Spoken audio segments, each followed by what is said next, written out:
యేసు తన శిష్యుల మీద ఎందుకు ఊపిరి పీల్చుకున్నాడు? తలుపులు మూయబడ్డాయి. గది భయంతో నిండిపోయింది.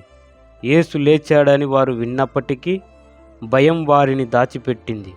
అకస్మాత్తుగా అతను అక్కడ ఉన్నాడు.